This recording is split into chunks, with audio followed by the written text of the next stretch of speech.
31ാவது ശ്ലോകം. മയിഷാസതി ഭൂപാലേ നോൽപാദാരുണാഭുവി ഭയം ന വ്യാഘ്രസിംഹേഭ്യോ ന ഭയം കസ്യജിത് ഭവേത്. ഞാൻ ராஜாவாயிட்டு இங்க இருக்கிறத கோரமான துர்நிமித்தங்கள் உண்டாகாது.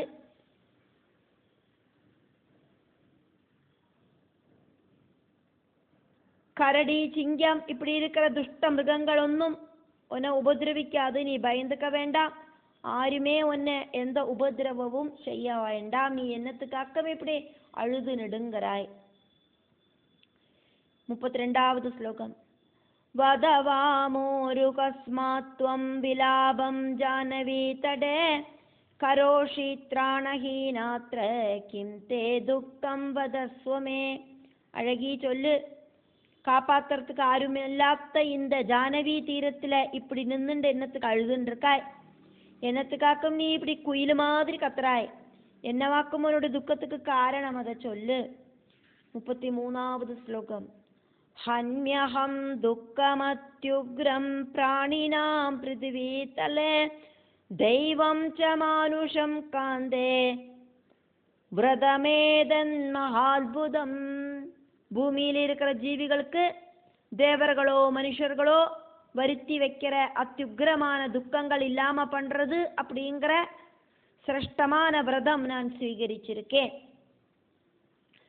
இந்த பூமியில இருக்கிறவளாக்குமே நீ உன்னோட துக்கத்தையும் நான் போக்குவேன். 34வது ஸ்லோகம்.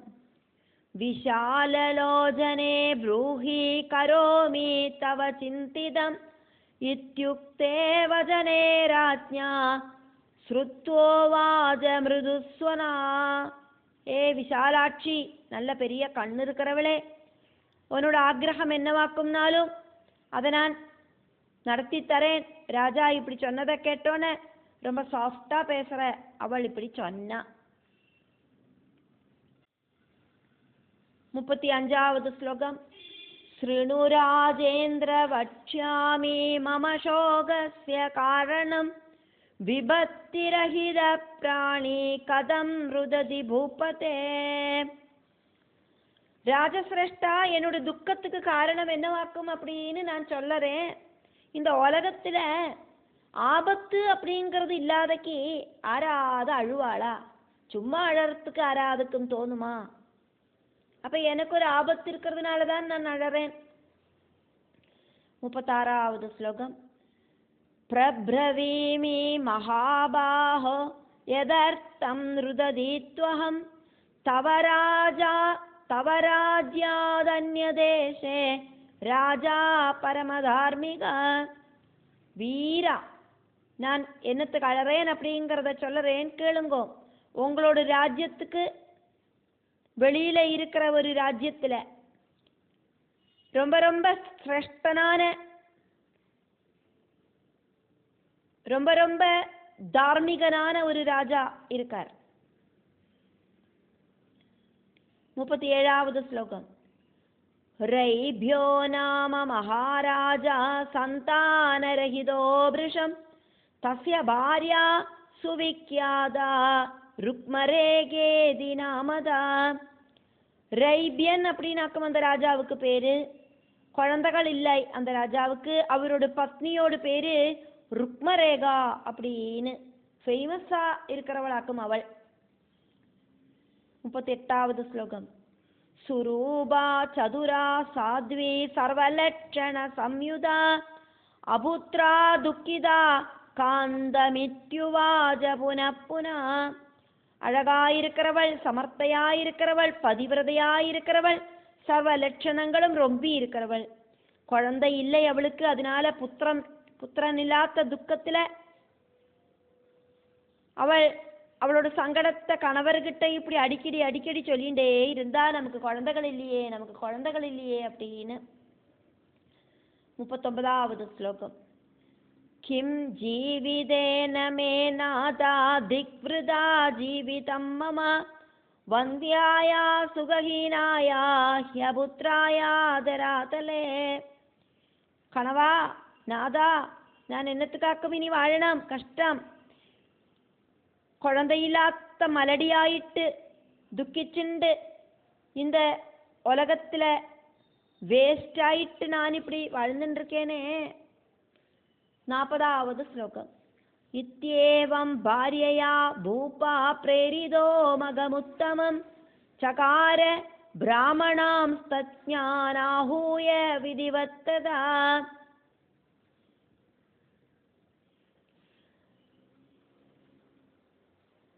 ராஜாவே நான் சொல்லறேன் கேளுங்கோ. அங்க அதுக்கப்புறம் என்ன நடந்தது அப்படின்னா, மனைவி இப்படி பல தடவை சொன்னோன்னே ராஜா அறிவிருக்கிற பிராமணர்களை எல்லாம் கூப்பிட்டு வருத்தி வித்யாமண்ணம் உத்தமமான ஒரு யாகம் நடத்தினார். 41வது ஸ்லோகம். புத்திரகாமோ தனம் பூரி ததாவதயதோதிதம் ஹூயமானே கிருதேத்யர்த்தம் பாவகாததி சுப்ரபாத். அந்த பிராமணர்கள் எல்லாம் சிரஷ்ட பிராமணர்கள் எல்லாம் சொன்னதின்படி புத்திரனை ஆகிரகிச்சவரு நிறைய தனம் தானம் பண்ணினார். அக்னியில நெய்ய எந்த ஒரு கஞ்சத்தனமும் இல்லாம ஹோமிச்சார். அந்த அக்னி ஜுவாலையிலேந்து 42வது ஸ்லோகம். ஆவிர்பூவ சார்வங்கே கன்யகா சுபலட்சணா பிம்போஷ்டி சுததி சுப்ரு பூர்ணச்சந்திர நிபானனா. சுபலட்சணங்களோடு கூடின அழகியான ஒரு பொன் குழந்தை உல்பவிச்சது. அந்த பொன் குழந்தைய பார்க்கறதுக்கு ரொம்ப அழகு. உதடெல்லாம் இப்படி சகச்சவான்னு இருக்கு. நல்ல நல்ல சின்ன சின்ன பல்லுகள் எல்லாம் இருக்கு. அழகு இருக்கிற புரிகக்கொடி இருக்கு. சந்திரன மாதிரி இருக்கு அவளோட முகம். 43வது ஸ்லோகம். கனகாபா சுகேஷாந்தா ரக்தபாணி தலாமிருது சுரக்தநயனா தன்வே ரக்தபாத தலாபிருஷம். தங்க கலர்ல இருந்த அவள், அதே மாதிரி அவளோட தலைமுடி அப்படி சுருண்டு நீண்டு கருத்து கிடந்தது. இளம் சிகப்பு கலர்ல சாஃப்டா இருக்கிற கைகள் இருந்தது அவளுக்கு. சகந்த கண்கள் இருந்தது. ரொம்ப அழகான உடல் வடிவம் இருந்தது. நல்ல சகச்சவேன்னு பாதங்கள் இருந்தது. இப்படி அழகா இருக்கிற ஒரு கன்யகை. 44வது ஸ்லோகம். ஹுதாஷனாத் சமுத்பூதா ஹோத்ராசா ஸ்ரீகிருதா ததா ஹோதா புரோவாஜ ராஜானம் கிரஹித்வாதாம் சுமத்தியமாம். அக்னியிலேந்து உல்பவிச்சா. அப்படி அக்னியிலேந்து உல்பவிச்ச அவளை ஹோமம் என்ற ஹோதா உடனடியா ஸ்வீகரிச்சார். அந்த அழகியான அந்த சுந்தரிய ஸ்வீகரிச்சு அவரு ராஜா கிட்ட இப்படி சொன்னார். 45வது ஸ்லோகம்.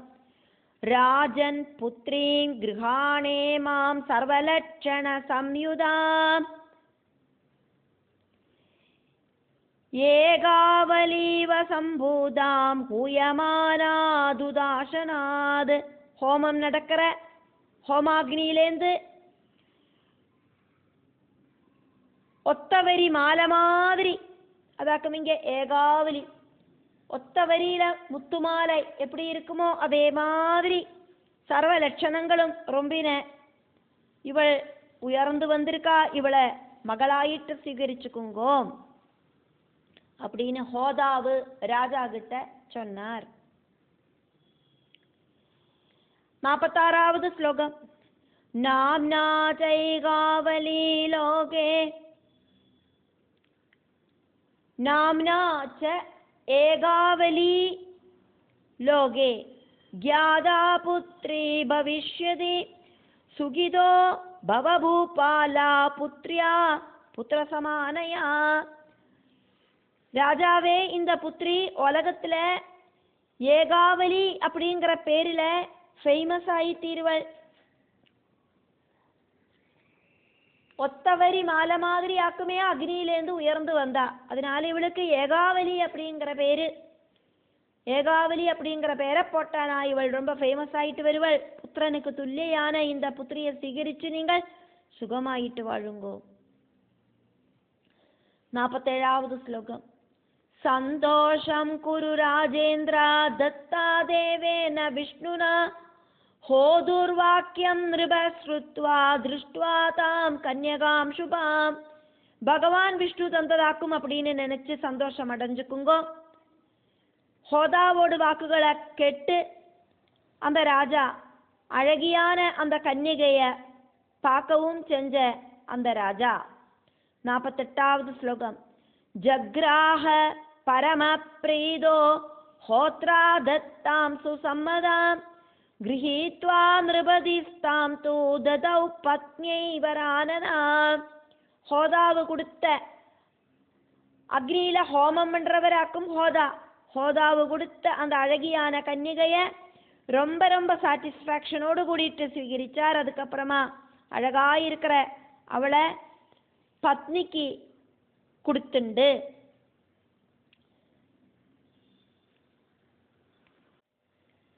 49வது ஸ்லோகம்.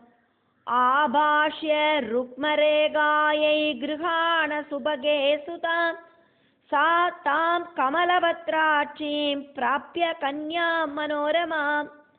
சொன்னார், அழகி, என்னோட மனைவி, இந்த புத்திரியை ஸ்வீகரிச்சுக்கோ. ருக்மரேகை அந்த குழந்தைய புத்திரியாயிட்டு ஸ்வீகரிச்சுண்டு. 50வது ஸ்லோகம். ஜஹர்ஷமுதிதாராஜ்ஞி புத்திரம் பிராப்ய யதா சுகம் சகார மங்களம் கர்மா ஜாத கர்மாதிகம் சுபம். புத்திரனை கிடைச்சா எப்படி குஷி வருமோ அந்த மாதிரி குஷியானா ஜாத கர்மம் தொடங்கின சுபகர்மங்கள் அந்த கன்னிகைக்காயிட்டு செஞ்சா. 51வது ஸ்லோகம். புத்திர ஜன்ம சமுத்தம் யத் தத் சர்வம் விதிவத்ததா சமாப்ய ஜமகம் ராஜா திஜேபியோ தட்சிணாம் சுபாம். புத்திர ஜென்மத்தில் புத்திரன் ஜனிச்சா எப்படி காரியங்கள் எல்லாம் செய்யணுமோ அதே மாதிரி எல்லா கர்மங்களும் விதி பிரகாரம் செஞ்சா. அதுக்கப்புறம் யஜ்ஞம் பூர்த்தியாக்கிட்டு ராஜா பிராமணர்களுக்கெல்லாம் தட்சணைய சமர்ப்பிச்சார். 52வது ஸ்லோகம். தத்வா விஸ்ருஜ்ய விப்ரேந்திரான் முதம் பிராப மகீபதே தினே தினே அசிதாபாங்கே தினே தினே சிதாபாங்கே புத்திரவிருத்யா பிருஷம்பபோ. பிராமணர்களுக்கெல்லாம் நிறைய தட்சிணை கொடுத்துட்டு அவளை யாத்திரையாக்கி அனுப்பிவிட்டார். அந்த மங்கள கர்மத்தை நடத்தி சந்தான லாபம் உண்டானதுல அவர் ரொம்ப குஷியானார். அந்த கருநீல கண்கள் இருக்கிற அந்த புத்திரி நாளுக்கு நாள் புத்திரனுக்கு துல்லியம் வளர்ந்து வந்தா.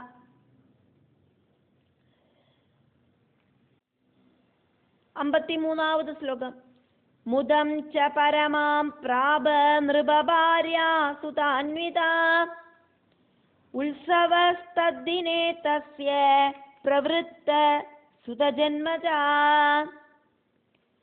ராஜ்ஞி அந்த புத்திரிய கிடைச்ச சந்தோஷம் ரொம்ப ரொம்ப குஷியா கொண்டாடினா. புத்திரனோடு ஜென்ம நாளை எப்படி கொண்டாடுவளோ அதே மாதிரி சந்தோஷத்தோடு கூடிட்டு அந்த புத்திரியோடு ஜென்ம உற்சவத்தை கொண்டாடினா. 54வது ஸ்லோகம். புத்ரி புத்திர சமாத்யர்த்தம் பபூவ வல்லபா கில ராஜ்ஞோ மந்திரி சுதாஜாஹம் சுபுத்தே மன்மதா கிருதே. அந்த புத்திரி ஒரு புத்திரன மாதிரி சாமர்த்தியம் இருக்கிறவளாயிட்டு வளர்ந்து வந்தா. புத்தியும் ரொம்ப அழகும் இருக்கிற ராஜாவே அப்படின்னு கூப்பிடுறா. அந்த வனத்துல நின்றுட்டு இருக்கிற அந்த கன்னிகை എന്നിട്ട് சொல்றா, அந்த ராஜாவோடு மந்திரியோடு புத்திரியாக்கும் ഞാൻ.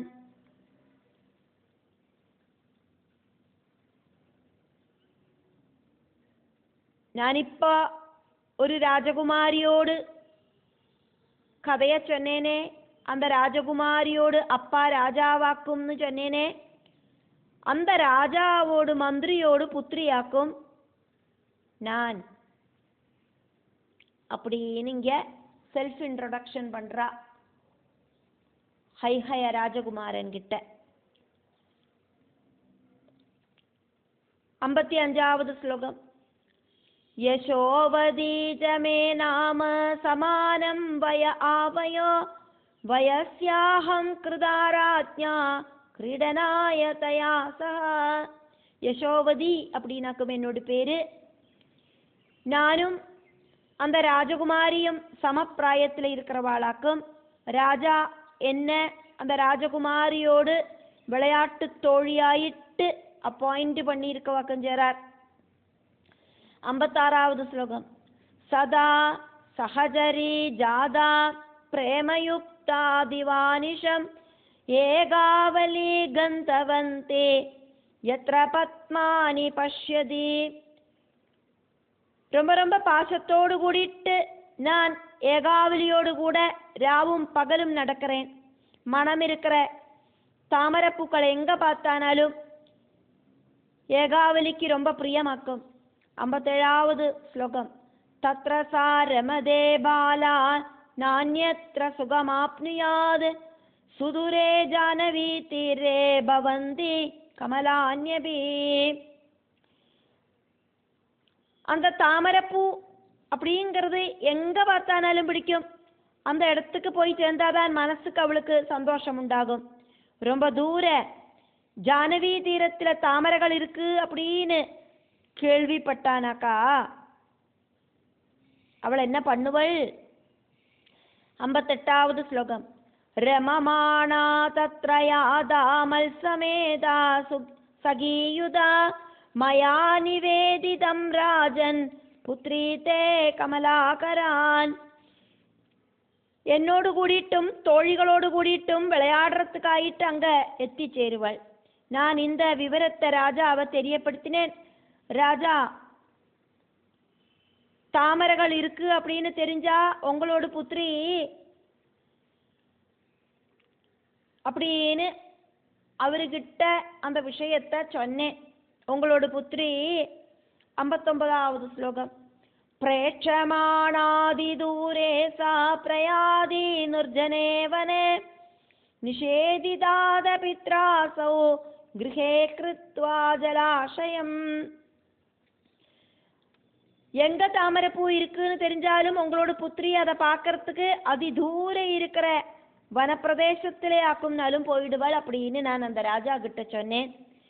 நான் இப்படி சொன்னதால ராஜா அவளை எங்கேயும் போகக்கூடாது அப்படின்னு தடுத்து நிப்பாட்டிட்டார். அவரு தாமரை பொய்கைய அந்த ராஜ கொட்டாரத்திலேயே உண்டாக்கி கொடுத்தார் அந்த ராஜகுமாரிக்கு. வெளியில் எங்கும் போகாதே, இங்க இருந்துட்டே தாமரைப்பூக்களை நீ பார்த்துக்கோ அப்படின்னு சொல்லிண்டு. 60வது ஸ்லோகம். கமலான் வாபயித்வாத புஷ்பிதான் பிரமராவிருதான் ததாவி நிர்யயௌ பாலா கமலாசக்த சேதனா. தாமரைப்பூக்களை அந்த தடாகத்துல நட்டு வளர்த்தினார். அங்க விடர்ந்த தாமரைப்பூக்கள் வண்டுகளெல்லாம் அந்த தாமரைப்பூக்களில ரொம்ப நின்னுது இருந்துட்டு கூட ரொம்ப ரொம்ப தாமரைப்பூக்களில அட்ராக்ட் இருக்கிற அந்த ராஜகுமாரி தாமரைப்பூக்களை தேடி எங்க வேணாலும் போவள். அப்படிதான் இருக்கா. அந்த ஒரே ஒரு தாமரை பொய்கையால அவள் சாட்டிஸ்பாக்சன் அடையலை. 61வது ஸ்லோகம். ததா ராஜ்ஞா ரட்சபாலா பிரேரிதா சஸ்திரபாணயா ஏவம் ரட்சாயுதா தன்வே மல்சமேதா சகீயுதா கிரீடார்த்தம் ஜானவி தோயே நித்யமாயாதியாதிஜ. அதனால அந்த ராஜா ஆயுதங்கள் கையில வச்சுட்டு இருக்கிற காவல் இருக்கிறவாளை அங்க அப்பாயிண்ட் பண்ணினார். இந்த ராஜகுமாரி எங்கேயும் போகாம இருக்கிறதுக்காயிட்டு.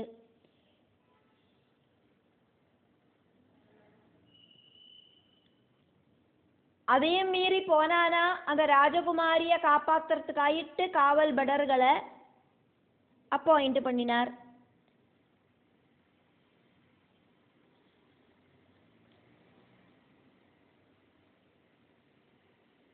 இப்படி ரொம்ப சேஃப்டி ஆயிட்டு என் கூடையும் மற்றுள்ள தோழிகளோடு கூடிட்டும் கங்கா நதியில குளிக்கிறதுக்காயிட்டு டெய்லி அந்த ராஜகுமாரி வருவள்.